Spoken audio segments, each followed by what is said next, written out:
You don't have to go anywhere to find the most terrifying place in my town. It comes to you. In my town, the most dangerous place is the abandoned Macy's department store, the basement, to be more precise. It's not easy to find, but people still manage to, mostly by accident. You're perfectly safe, as long as at least one of your feet stays on the stairs. You're supposed to just go back up, and eventually it'll move on.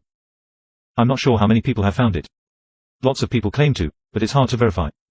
Those that do take both feet off the stairs, well, no one hears from them to find out what comes next. Most of them probably end up listed as a missing person. That's why I'm writing this. I want people to know what happened to my sister and my friends. And if can't figure something out soon, to me, too. I want to share what it's really, truly, like down here. I know, it doesn't sound that bad. A basement full of abandoned clothes and items with no windows, so the darkness is only broken up by smatterings of flickering lights, where if you listen closely enough you'll hear another set of quiet footsteps always just behind you. But trust me, it's the most terrifying place I've ever been, and I'd give literally anything to leave.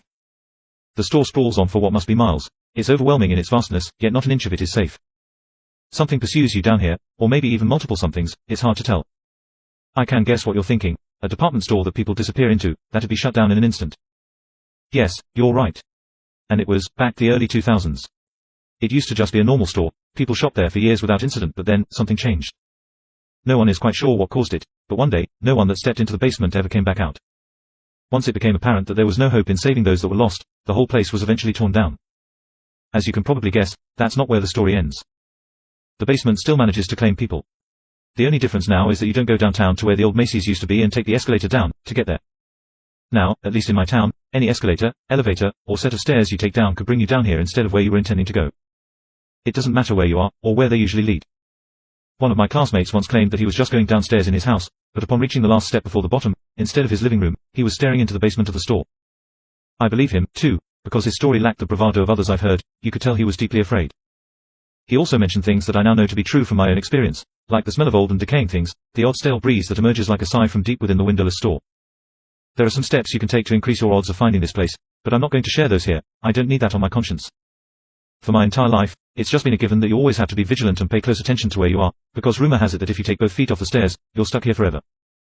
It turns out it's not just a rumor. There were 5 of us before.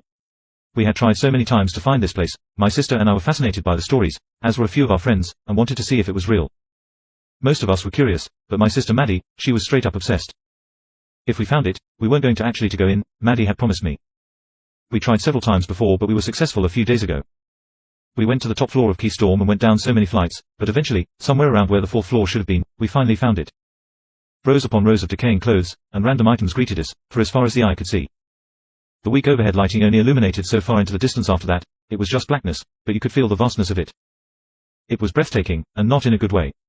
A soft moan could be heard from just beyond the threshold, but we couldn't see the source. Maddie wanted to put her hand through, she said, to snap a picture. She did, and it came back a pixelated mess. She was disappointed and put one foot down onto the basement floor to lean in for a better shot. When nothing seemed to happen, she got bold and put both feet down. She turned around to grin at us, but the smile instantly left her face and was quickly replaced by what seemed to be a mix of fear and confusion. Her eyes widened and darted back and forth as she searched around, frantically. She called out, and I waved my hands and yelled to her. I was just inches from her, but when I reached out, I couldn't touch her.